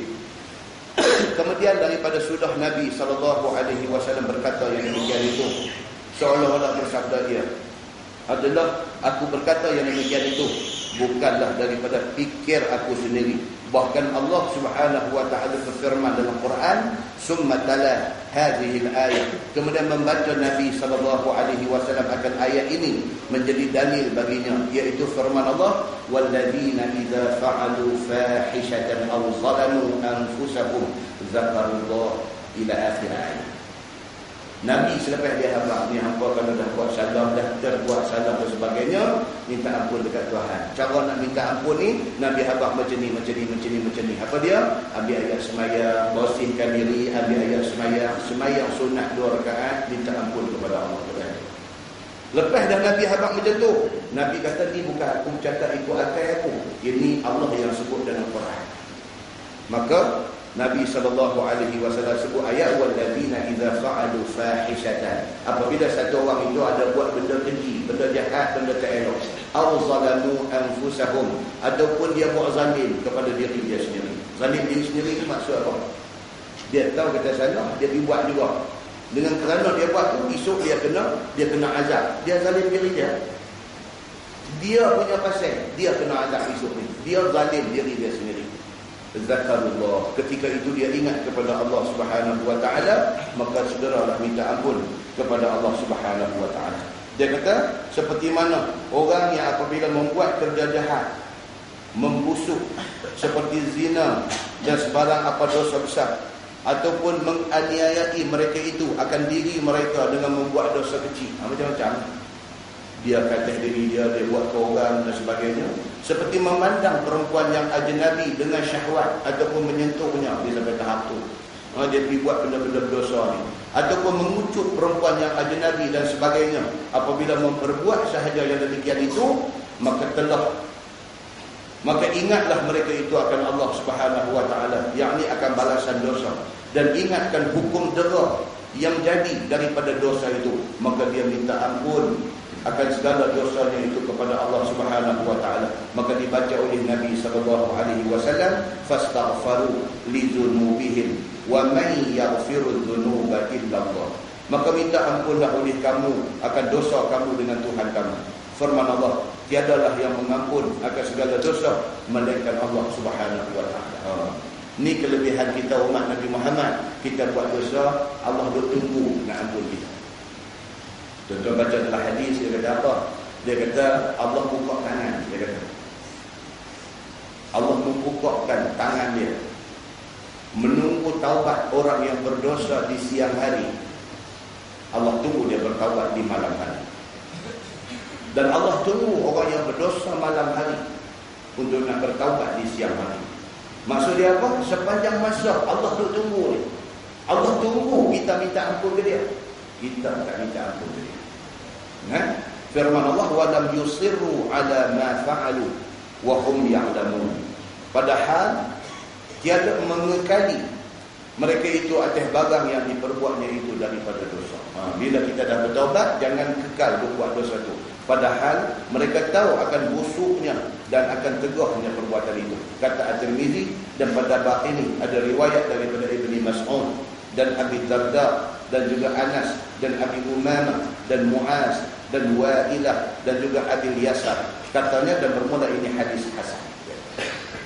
Kemudian dia kata taubat dan rukunnya. Taubat ni dia ada benda kena patuh. Kata Imam Nawawi, bermula rukun taubat itu 3. Yang pertamanya, tinggalkan segala perkara yang tak elok, yang ditaubatkan itu. Kena stop betul. Tak boleh main-main. Kalau kata stop, stop betul. Yang kedua, menyesal atas memperbuatnya. Menyesal. Sungguh-sungguh menyesal. Ketiga, azam tidak akan kembali buat dia selama-lamanya. Maka jika ada maksiat itu bergantung dengan hak anak Adam, maka baginya rukun yang keempat.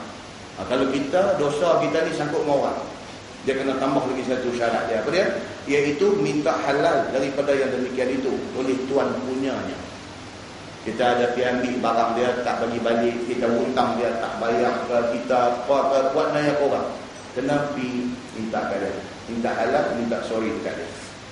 Dan umbinya sekali ialah menyesal. Pokoknya kita menyesal. Yang itu yang penting. Pokoknya kita menyesal atas dosa itu. Dan itu rukun yang paling besar sekali. Kata dia bab mata yu'maru sabi bis salat. Satu kita baca.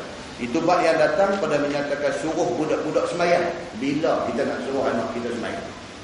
Tentu tak rasa sedih kalau di rumah kita ada anak besar panjang tak sembahyang. Tak rasa sedih. Anak kita tak menikah, hak menikah dah pun tak sembahyang. Dia dah menikah dah, dia dah kerja bagus dah, duduk rumah cantik semua elok dah. Satu hari kita pergi berjalan ke rumah dia, kita tahu lah, kita bagi sembahyang subuh dia tak ambil. Macam mana? Terkejut, tergempak apa-apa pagi itu pukul 8.30, hari Ahad pukul 8.30. Keluar daripada bilik mata segantang. Ada titik mata segantang di bilik mata. Makna kata tak ambil sembahyang subuh.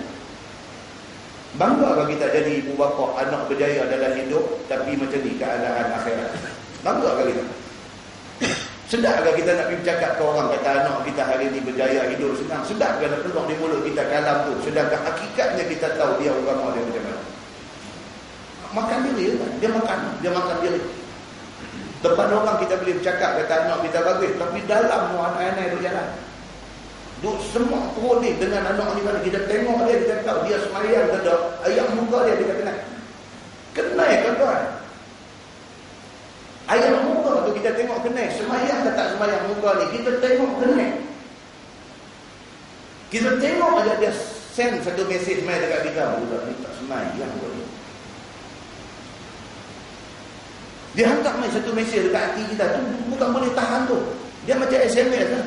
Tuan-tuan dah send, bukan boleh tak jadi dulu, sampailah. Lepas tu hantar satu lagi lah. Sorry Ustaz, nak hantar kat orang lain. SMS tu. Kita nak hantar dekat orang lain. Tulis melawak kasar sikit lah. Ustaz pula dah, dia pergi. Allah, pergi lah. Dia keluar main apa? Deliver. Alhamdulillah, selamat dah sampai kawan tu. Kita pun tu, dia ni melawak kasar tu. Satu lagi masuk tetek masuk, sorry Ustaz nak hantar orang lain. Nah, ini jadi pula ni. Macam tu lah mesej ni, dia sampai kat kita ni. Kita tengok aja satu orang, satu mesej sampai kat kita.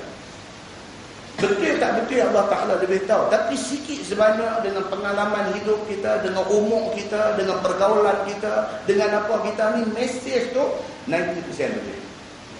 Bila kita tengok, dia send satu mesej. Udah dekat sembahyang. Demai. Kalau mesej tu mai kat kita, anak kita punya hal. Macam mana? Nak bohong diri kita apa lama? Nak bohong diri kita. Nak abang anak aku baik. Sedangkan dalam dah apa? Masalah budak ni. Muslimin dan muslimat yang dirahmati Allah. Ini cerita pendidikan anak-anak.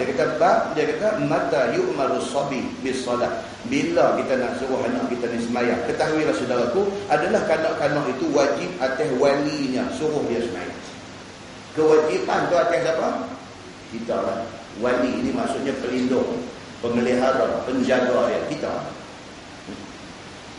Maka dengan hadis itu dapat kita tahu apa hukum dia. Telah dikeluarkan oleh At-Tirmizi. Kata hadisnya an Sabrah radhiyallahu anhu qala Rasulullah sallallahu alaihi wasallam. Diriwayatkan daripada Sabrah radhiyallahu anhu, kata dia Nabi sallallahu alaihi wasallam bersabda, "'Allimus sabi as-salat ibn sab'a." Ajarlah olehmu akan anak itu sembahyang ketika umurnya 7 tahun. Ajar, suruh sembahyang. Tanggungjawab kita sebagai mak ni, supaya biasa ia atas menyembah Allah daripada masa cerdiknya. Umur 7 tahun ni kita dah duk ajak dia dah sembahyang kan. Bukan dekat sembahyang fardu ni aja, sampai sembahyang sunat pun kata kita nak tidur kita ajak sembahyang witir lagi, mai sembahyang witir. Kita ajak tiap-tiap hari buat lekat insya-Allah dekat dia tuan. Insya-Allah lekat. Tak ada pun itu kenangan dia dengan kita esok ni. Kita mati raib ni tak ada dah pun dia buat witir dia teringat kita. Dia buat witir dia teringat kita. Ni duduk sembahyang ayo. Benda macam ni dia kata tarbiyah yang kita kena buat. Dan berasuh ia di dalam yang demikian itu, maka apabila besar ia sudah tabiatnya lembut dan menurut barang yang diwajibkan ke atasnya. Atas asuhan itu akhirnya letak dia asuhan. Dia sendiri aja time dia semayang, cukup time dia semayang, cukup time dia semayang. Pasal apa? Pasal kita asuh dia macam tu. Atas asuhan itu lekat amalan itu dekat dia. Tetapi jika meringan dia akan sembahyang itu pada masa kecil, maka tidak dipukul, tidak disuruh pukul akan dia lagi. Hanya digagahi jua kepada sembahyang dengan seboleh-bolehnya. Tapi kalau dah besar, orang Melayu kata apa? Melentong apa? Melentong bulu daripada betul. Bila dia dah main bulu, susah. Bolehlah, tapi dia bukan dengan cara masa rebung. Dah dia kena approach dia dah jadi lain. Masa rebung ni kita senang nak lentok dia, nak buat apa-apa dia main dan jadi buluh tuan-tuan. Kalau tuan-tuan kasar dengan dia, kepak juga buluh tu, tak lepas dia bidah main muka kita, ya Allah. 2 minggu hospital. Dia dah lewat dah. Dia jadi lewat. Tapi jangan lepas. Walaupun dah lewat, jangan lepas. Terus juga. Tapi approach yang berbeza. Pada kecil kita tak ajar anak kita laki-laki hak perempuan ni pasal aurat dan sebagainya. Tak ajar. Anak kita ni sampai umur berapa dah duk pakai sedang pakai paha lagi. Umur 25, 26 duk pakai sedang pakai paha lagi. Aurat duk buka laki-laki hak perempuan tak ajar pakai tudung dan sebagainya. Hari ni dia dah umur 20 lebih. Kita nak lepas kan? Tak boleh kan? Kena juga, tapi approach lain lah. Tak boleh cara marah-marah dah. Kena cakap cara lain lah. Lepas makan nasi tu, panggil pergi duduk depan TV, duduk dengan dia 2 orang, cakap dia. Dia kata ayah ni bukan nak minta apa dekat ayah, nak minta satu je. Ayah mengaku ayah silap. Tapi ayah nak minta dekat satu lah. Kalau boleh, pakailah duduk. Cakap cara tu pula ni. Marah-marah apa semua tak marah. Itu dah lepas dah, jangan marah lepas dah. Ayah minta ayah tu je. Ayah tak minta apa dekat. Kalau hang kesian kat ayah, hang buat. Banyak tu ya, tak tahu panjang lagi dia spoil balik kita cakap tu. Banyak tu aja. Lepas tu kita pun salam dia, sayang pipi dia. Kalau Nabi sayang ni. Sunnah Nabi dia sayang antara bainal ainain, di antara 2 pelupuk mata ni. Amalan Nabi di kalangan keluarga terdekat. Nabi sayang di antara 2 pelupuk mata ni. Cuma di sini. Lepas tu masuk bilik. Kalau tak tidur pun buat tidur. Tinggal dia duduk depan TV seorang dia pun melengung, bincang tak sudah, pergi balik apa-apa semua. Esok dia balik pergi mengaji di mana kan, dia akan SMS kat kita. Dia kata, ayah saya bukan tak mau pakai, insya-Allah satu hari saya akan pakai. Dia jawab tu dulu, dia bukan dengan dandan, abang esok boleh pakai. Itu sudah medik. Dia balik pergi, dia bawa balik tu, kita cakap sikit tu, tapi sikit tu dia pegaris dalam hati dia balik pergi. SMS satu mai ke ayah ni, dia kata insya-Allah dia akan pakai satu hari. Kita jawab balik, ayah doakan kebaikan Tuhan ni tu cukup. Dia pakai dalam kan. Tapi kita kena buat benda ni. Kalau kita tak buat, menanggung dosa kita sampai bila ni. Pasal apa? Pasal itu tanggungjawab kita dulu yang kita tak buat. Sampai bila kita menanggung dosa itu. Baik, melainkan dia kata apabila umurnya sampai 10 tahun, maka sabda Nabi SAW, wadribuhu 'alaiha ibna 'ashar, dan pukul olehmu akan budak, akan anak kamu tu yang tinggal semayang apabila umurnya 10 tahun. Dah sampai 10 tahun dia buat balak lagi tak mau semayang lagi, pukul dia kata litakdi, pukul nak ajar, bukan pukul nak bagi makan budak tu. Saya kata pukul dia pegang bangku ada makan nasi tu. Dia lapang dia dah hampas atas belakang. Ya. Ada enggak kaki perung 3 suku dia buat begitu ada. Itu bukan cara dia. Cara dia pukul litakdi untuk bagi adab dekat dia. Kena sikit tu pun cukup dah pedih dia sampai ke hati. Itu pendidikan. Pukul didik. Pedih dia sampai ke hati. Tak apa yang malu dia kuat. Kata At-Tirmizi, ini hadis ada riwayat daripada Abdullah bin Amr dan ini hadis hasan lagi sahih. Kanak-kanak itu wajib kesemayang. Dia kata baik. Lah ni nak sembang budak ni kalau dia tak akil balik, tak cukup umur, wajib juga kesemayang budak-budak ni. Kata Imam At-Tirmizi, dan di atas hadis itu beramal setengah daripada ulama. Wajib sembahyang atas kanak-kanak. Sebahagian ulama dia kata budak, kata dia mumayyiz. Mumayyiz dia apa makna dia? Mumayyiz. Makna dia boleh beza. Itu makna perkataan mumayyiz. Boleh membezakan. Maksudnya beza apa? Beza antara benda baik, benda tak baik. Beza di antara najis dengan makanan. Dia ada kemahiran membeza tu, itu mumayyiz. Bila budak ni mumayyiz tapi tak balik lagi, tapi sudah mumayyiz, dia sudah wajib kena sembahyang. Itu pendapat satu ulama. Kita tengok siapa dia? Kerana disuruh pukul atas meninggalnya. Sebab hadis tadi kata umur 10 pukul. Maknanya apa? Suruh pukul itu maknanya kalau dia tak semayang dia dah berdosa. Makna dia apa? Maknanya dia dah wajib semayang. Ulama ni ingat macam tu. Siapa yang ingat macam tu? Dan dengan dialah berkata Imam Ahmad bin Hanbal dan Imam Ishaq. Imam Hanbali. Dia kata budak ni dia cerdik aja walaupun tak cukup umur dia wajib semayang. Dan kata keduanya lagi, barang yang ditinggalkan oleh budak kemudian daripada 10 tahun umur itu, maka bahawasanya diulangkan dia. Ini lagi satu pendapat. Dia kata budak tu bila dia dah mumayyiz, dia dah cerdik, tapi dia tak semayang, esok kena qada. Dia kata, kat mana dia tinggal dia kena qada. Ini lagi ridik, lagi ridik. Kata Isbalani di dalam syarah Al-Bukhari pada bab wudu as-sibyan, bab wudu budak-budak. Dan telah menghikayatkan oleh Bandaniji akan bahawasanya Asy-Syafi'i rahimahullahu ta'ala telah mengisyaratkan kepadanya dan telah berjalan jumhur ulama kepada bahawasanya tak wajib atas kanak-kanak semayang. Imam Syafi'i dan majoriti ulama, kecuali Imam Ahmad bin Hanbal seorang saja yang kata 10 tahun pun dah wajib semayang. Lain Imam Syafi'i, Imam Abu Hanifah, Imam Malik dan sebagainya, dia kata cukup umur baru wajib. Sebelum cukup umur, ajak suruh semayang. Dan kalau dia semayang, mak kok dapat pahala. Mak kok dapat pahala.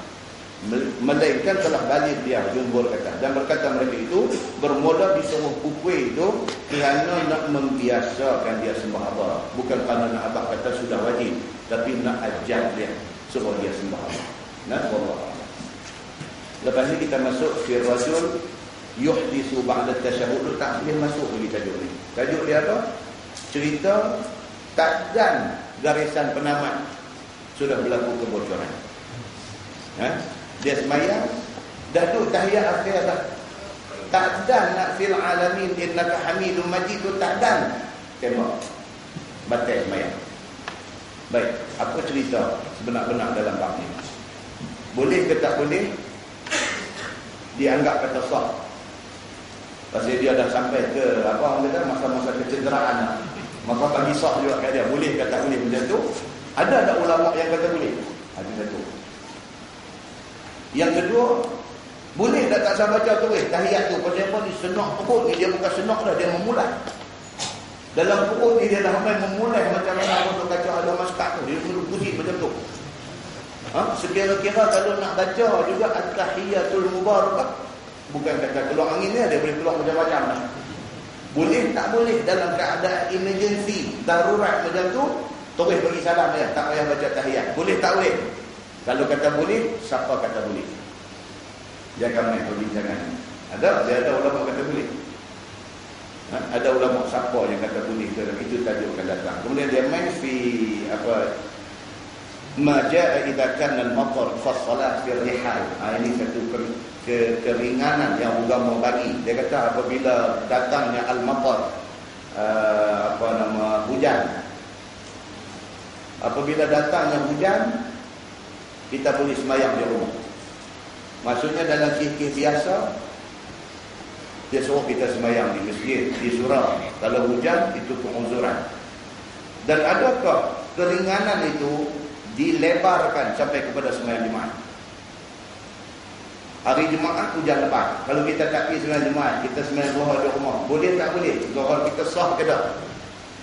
Dan macam mana cara nak buat? Itu perbahasan di bawah tajuk apabila main hujan lebat. Ada keringanan yang agama bagi.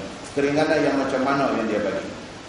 Kemudian dia main satu tajuk fit tasbih fi adbari salat. Hadis yang menceritakan tentang disuruh kita ni bila habis sembahyang bagi salam adakan sedikit tasbih subhanallah 33 kali, alhamdulillah 33 kali, Allahu akbar 34 kali. Dia ada hadis dia. Dan selepas itu bacaan apa dan sebelum itu bacaan apa, yang semua ni diambil daripada hadis-hadis Nabi sallallahu alaihi wasallam. Kemudian kita akan elaborate tajuk tu sampai ke peringkat kita nak baca tu semua, cara dia macam mana. Adakah dengan cara wirid berat-berat macam yang kebanyakan orang duk buat hari ni, ataupun tak disuruh begitu? Kalau tak disuruh, apa alasan dia? Kalau suruh, apa alasan dia? Kita nak dengar. Benda ni kita buat hari-hari, pun kita tak pernah merujuk, kita tak pernah ambil tahu. Jadi akhirnya kita buat kadang-kadang tak kena. Tak kena kita tu kata kena. Ini masalah dia, itu yang nak kena. Okay. Tak kena kita tu kata kena. Hati yang nak kena. Semalam di masjid, semalam ni kita baca tajuk sujud. Dia dengan satu tajuk daripada kitab hadis sahih Ibnu Khuzaimah. Dia dengan satu tajuk cerita pasal apa? Pasal kaifiat sujud. Dia cerita tentang Aisyah radhiyallahu anha. Hari itu hari Nabi giliran tidur di rumah Aisyah. Nabi hari itu giliran tidur di rumah Aisyah. Tengok-tengok Aisyah jaga malam, dia apa-apa tak ada lah Nabi ni. Tak ada. Dia contoh ni dari di rumah lain ke apa. Ingat itu dah bila kita ramai ni. Kemudian dia kata fawajat tuhu sajidan. Aisyah kata aku dapati rupanya Nabi tengah sujud. Oh, rupanya Nabi bangkit sembahyang. Tu yang tak ada dia kata tu. Dan Aisyah kata wa kuntu ala firashi. Tadi ni tu ada dia kata sama orang aku ni apa-apa tak ada lah, tinggal dia. Tu ingat jauh-jauh dalam kepala ni. Tengok-tengok fawajatuhu sajidan. Oh, Nabi tengah sujud sembahyang sunat malam. Di situ Aisyah cerita sujud Nabi macam mana. Bila dia sedap Nabi tak ada, dia bagi kita